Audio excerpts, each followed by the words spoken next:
But from here, we're going to create a song. So what we'll do is we'll click on any record here, and then we're going to click the plus button or use the keyboard command. We're going to create a new record, and we're going to call her song, let's see, I Want You With Me Tonight. Let's say this is the new hot single. You can put a previous or alternative title. You can put different mood characteristics, and let's say this is an uplifting, bright song. It's a love song. It's in major key. Tempo is up tempo. So it's kind of a hit type of thing. This helps in your marketing later. If you're looking for certain kinds of songs, you can do a find or search command and find that type of song that someone's looking for. And then we're going to click this authors button here, which takes us over to do the splits. This is where all the portion holders are. So we're going to click author. I just chose author. There's a list here, author, publisher, or foreign sub-publisher. All domestic will be author and publisher. And we find her. She is Twyla Fabulous. It looks her up automatically. The reason you don't type in the name is because you want it linked by her number. That way it's always linked back to the people file. Let's say she's 100% writer on this. And it's automatically linked her contract. It found it. Sometimes it'll say specify, and you can click in there. It'll give you a list of all the contracts. So we're going to say words, music, and arrangement.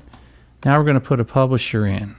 Now she's also a publisher, so notice it knew to bring her publisher name in. Now we don't want to put this under author, so we want under domestic. We're going to give her 25%. It's going to be based on this same contract number. And then we're going to want to put ourselves in there. ABC, we're just using ABC for the company. And that'll be our company, for example. And we have 75% of the publishing. Now we want to do foreign. So foreign for ABC. And we don't want to fill in any of these because we'll be over 100. Each of these columns should total 100 only. And then the foreign sub-publishing, that'll be 75. And we'll say we have a foreign sub-publisher as of Pure Southern Group to administrate for us. And we'll assign those contracts. Here's Pure Southern's contract. Notice I have one in there. And then ABC is ours. So this is our. You even need to do a contract for yourself, so everything's connected properly. You notice every entry here for the splits has a contract number.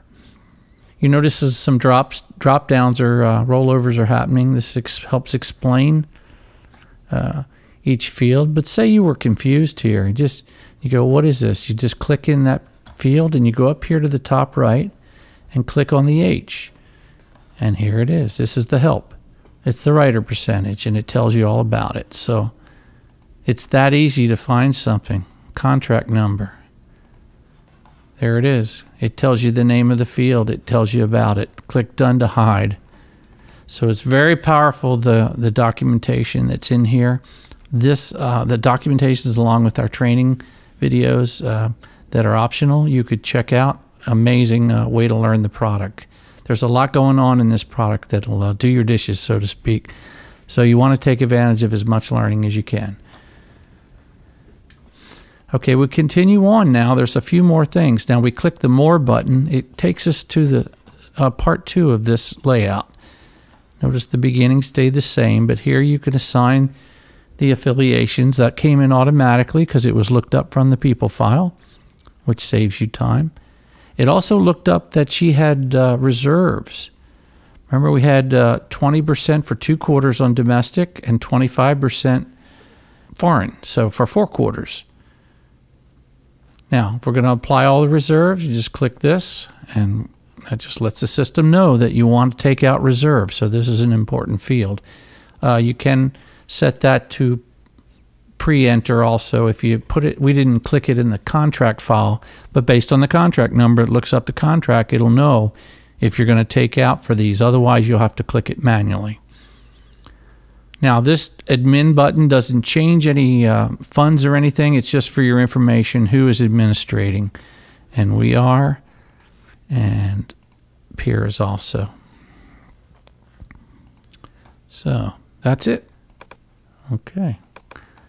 Now there's a lot of other layouts in this file, like a lyric sheet. We could type lyric here, which I won't bore you with my typing, but you know, blah, blah, blah, blah, blah, blah, blah. And then down here, we can scroll down and type words and music by, or whatever you want.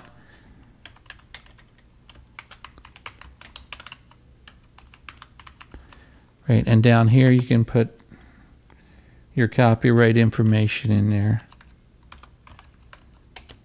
Oops.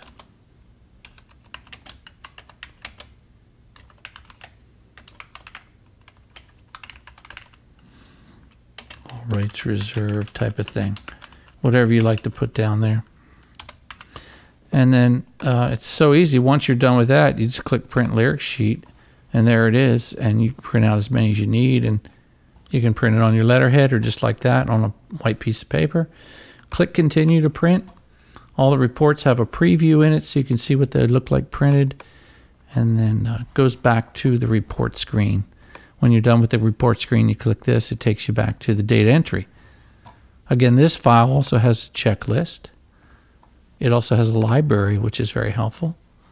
So say you want to do multiple versions. You just did one version for Twyla's new song, so let's click in there, recorded by Twyla. And then the version name here.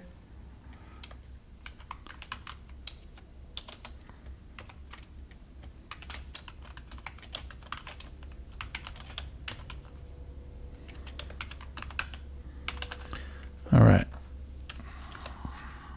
Correct that. All right. And then you've created it. So if you want to go over there, you just click go. And now you're in the studio module, which is called versions. And this is really where all the studio work is done.